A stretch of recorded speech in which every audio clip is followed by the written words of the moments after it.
Okay, now wait, wait, wait. Before you guys start yelling at me, wait.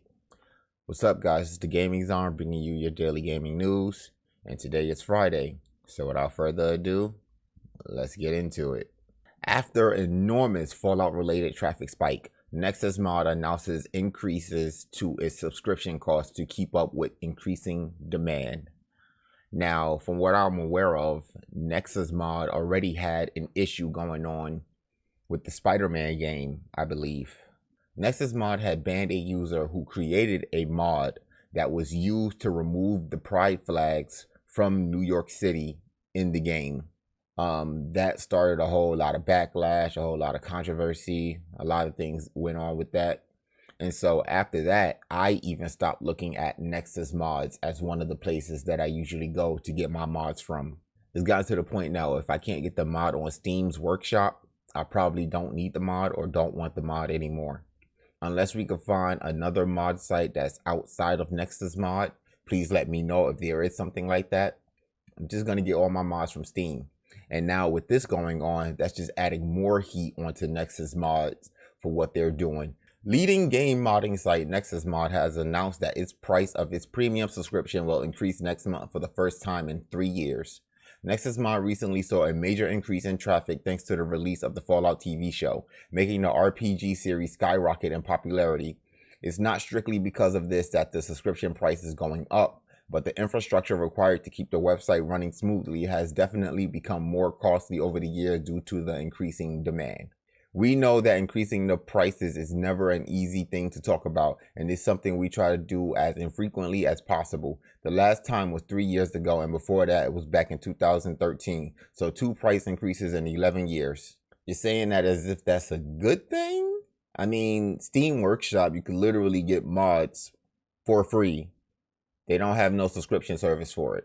A new post on Nexus Mod site read, monetary inflation alone is over 15% since 2021, and we could write an entire news post about how we're using the money to improve all of our products, but to keep things simple, here are the big ticket items. The examples listed include the site sending $8 million to mod authors, a number that apparently increases around $10,000 per day. Nexus Mod staff headcount has also risen above 30, with plans to expand its community team even further. As for the website itself, the post says that the capabilities of both the Nexus Mod server and Content Delivery Network infrastructure, CDN, has been increased many times over the years in order to keep up with demand. We have just this week signed off on purchasing another 30 times 16 terabyte NVMe drives for our own CDN nodes and increasing their network capacity to 80 gigabytes per second per node to keep up with demand, the post explains. During our most recent peak following the release of Fallout series, we moved more than 2.5 petabytes in 24 hours at an average speed at around 225 gigabytes per second. And this would have been even higher if we weren't maxing out every 10G network port that we have available. Right now, the website's infrastructure requires over 700 CPUs and 5 terabytes of memory to help serve over 4,000 incoming web requests per second at peak times. The post adds, with the site currently serving around 1 billion requests every day, needless to say, it's popular, even without enormous boosts from the likes of Fallout recent resurgence. As for the changes themselves from June 17, monthly fees will rise to $9 plus tax, while annual fees will go up to $90. While existing lifetime premium memberships will remain unaffected, new subscriptions will be handled by payment provider Paddle, while existing ones are planned to be migrated over to the provider by the start of October.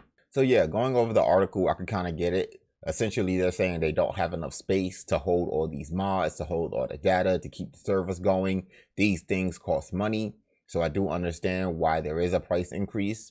I'm not mad at them for the price increase. But in these current times, anytime you hear a price increase, you automatically think greed. And that was one of the first things that came to my mind when I first heard of this. But it's not necessarily greed. It's just to continue sustaining what they already have going on. On our next topic, Redfall is still missing DLC characters 1 year after launch. Players are wondering where the DLC they paid for in the $100 bite-back edition of Redfall is, a year after the game's notably disappointing launch. Redfall was supposed to be the vampire version of Left 4 Dead. However, it didn't turn out that way. I never really had intentions of buying the game. I just know that it flopped massively. I saw the news everywhere. It's ridiculous. And even now, after the flop, they seem to not be giving people what they asked for. It's only going to make the situation worse. Let's dive in. Many players are still waiting for the Redfall DLC they spent $100 on. Redfall was positioned to be the next big release from popular developer Arcane Studio. Arcane became well known for games such as Dishonored, as well as their more recent release Deathloop, which have both received praise for their unique combat and traversal mechanics. Dishonored was really great. I haven't put my hands on Deathloop, but I definitely will whenever I get the chance to. Arcane 2023 released Redfall disappointed many gamers who described the game at launch as buggy and needing polish overall. The state of Redfall was a surprise to many who had come to appreciate a level of quality from Arcane. Despite its disappointing launch, there are plenty of gamers who still see potential in Redfall. Some fans even consider Redfall a good pick on the prosperity list of Bethesda's TV show adaptation ideas following the success of Amazon's Fallout series. Do not make a Redfall series. It will flop even harder than the game, I promise you. As Ethan Gatch reported on Kotaku, Redfall is still missing content, and there are many players who paid the $100 bite-back edition of the game who are upset about this. The DLC in a bite-back edition of Redfall promised skins and weapon attachments and access to 2 future heroes. These DLC heroes have yet to be added to the game, and fans' disappointment is growing. One gamer known as Rabby921 spoke to Kotaku and highlighted their dissatisfaction for Redfall, as well as the notion of pre-ordering games as a whole. I've been telling y'all to stop pre-ordering games. Just stop. Microsoft Gaming CEO Phil Spencer issues a personal apology about Redfall's launch to players, where he noted that he was upset with himself for the way the game turned out. Spencer stated that there were issues with the overall design of the game that did not appeal to enough people, but emphasized a commitment to ensure that Redfall will reach as polished as a state as possible. Since its launch, Redfall has been updated, including plenty of bug fixes and new content like an additional sniper rifle. Arcane has remained committed to putting out the best version of the game possible, but players are still missing their DLC. There does not appear to be any new statement on when new updates will come and what they may include. Players may have to wait a bit longer before they see more updates to Redfall. Arcane Studios is also working on a new Blade game in cooperation with Marvel, and based on a long span of time without updates on Redfall, fans are expecting a long wait before seeing updates on Blade. Many gamers still hope that Redfall will be polished enough to make it worth the while, but some fans would like to see all the content they paid for first. I'm on that side. Stop adding stuff to the game if your original game is trash. For our next topic, okay, now wait.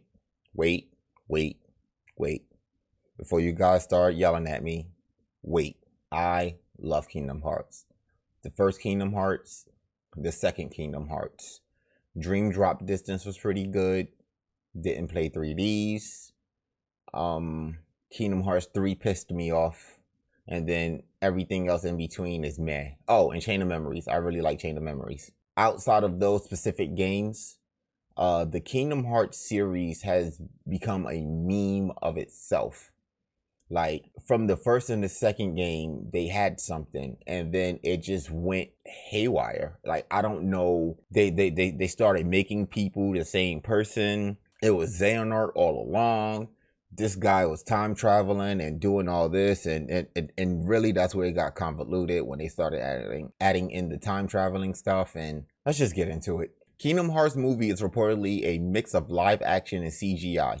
Fans unhappy. The insider who originally reported that a Kingdom Hearts movie is in the works has now suggested that it's going to be a mix of live action and CGI, which is exactly what fans didn't want.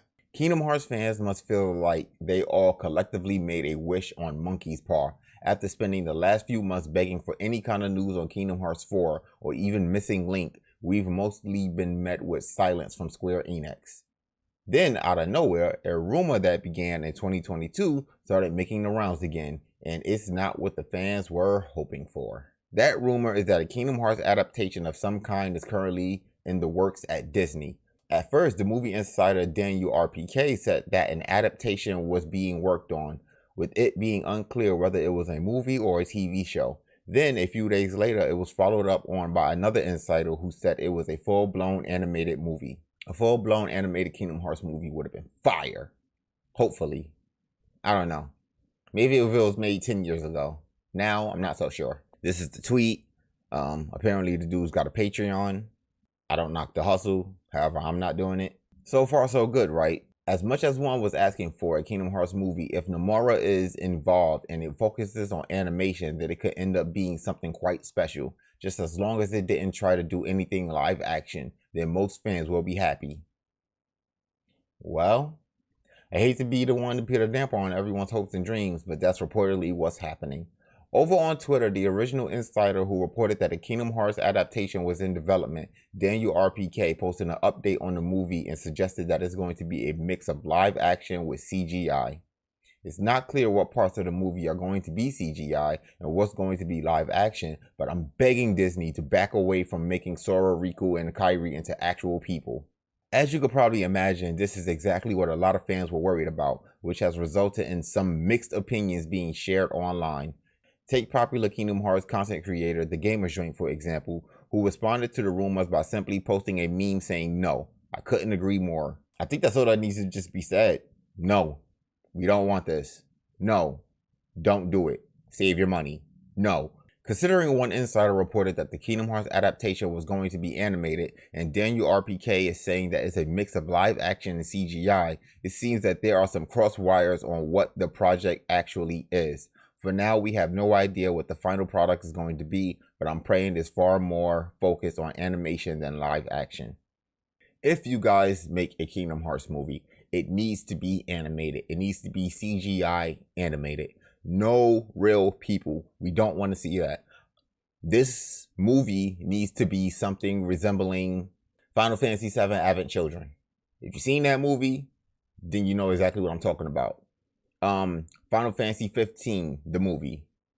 If you've seen that movie, then you know exactly what I'm talking about. That's what Kingdom Hearts needs to be. If Kingdom Hearts come out as one of those two titles, oh man, it's gonna be fire. On our last topic for the day, everything in HellDivers 2 Polar Patriots Warbond.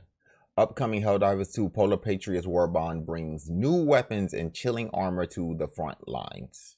With HellDivers 2 Polar Patriots Warbond, players will be able to get several new weapons, ice cold armor, and new boosters that limits slowing effects. The Tenderizer Assault Rifle, the Pummeler SMG, and the Purifier Energy Weapon are joined by a usual array of capes, emotes, banners, armors, and other loadout gear. It doesn't look like any new armor passes are getting added to HellDivers 2 with this Warbond, but the gear does have at least a cool Special Ops Star Wars Snowtrooper aesthetic. Here's everything that will have been revealed to be part of the HellDivers 2 Polar Patriots Warbond arriving May 9th. Just like the HellDivers 2 Democratic Detonation Warbond, it looks like Polar Patriots will have 24 items to unlock with your hard-earned medals, as this PlayStation blog explains. 3 armor sets, body armor, helmet, cape, 4 weapons, a new booster, and a grenade, more cosmetics, and super creds. Here's what's coming to HellDivers 2 and the Polar Patriots Warbond. For the weapons, the AR-61 Tenderizer, the SMG-72 Pummeler, the PLAS-101 Purifier, the P-113 Verdict, the G-13 Incendiary Impact. For armor, the CW-36 Winter Warrior Armor and Helm, the CW-22 Kodiak Armor and Helmet, the CW-4 Arctic Ranger Armor and Helmet, Dissident's Nightmare Cape, Pinions of Everlasting Glory Cape, Order of the Venerated Ballot Cape. For cosmetics, the Dissonant Nightmare Banner, Pinions of the Everlasting Glory Banner, Order of the Venerated Ballot Banner, Call of the HellDivers emote, Distribute Ballots emote, Mime Instrumentation emote, and for the booster, the Motivational Shock, reducing the slowing effects of getting hit by Termite Bow and other slowing effects except for electromagnetic stuns. You will be able to buy the Polar Patriots Warbond for 1,000 super credits when it launches May 9th, When the data arrives, check the Warbonds tab of your Acquisition Center menu on your destroyer, where you'll be able to find all the other Warbonds, and I'm not reading the rest of this. You're going to pay $10 for it. Honestly, I'm super hyped. Can't wait for the Warbond. I really love the super Arctic armor theme that they have going on. And then we also have a energy marksman rifle. Boy, am I excited for that. Not only that, the incendiary impact grenade. Oh man, yo, this next Warbond is gonna be great. Maybe, because the last Warbond wasn't as great as people thought it was gonna be. So let's hope that they learn from their mistakes and could actually release this Warbond in a better state. But that's all that I have for you guys today. It's the weekend. Go out there, play your games, have fun. Leave a comment down below. Let me know what games y'all playing. Let me know what the state of the gaming world is gonna be. However, if you made it this far and you like what you heard, please like, share, comment, or subscribe. If you made it this far and you didn't like what you heard, please like, share, comment, and subscribe. I am the Gaming Zon, and I will talk to you guys Monday. Peace.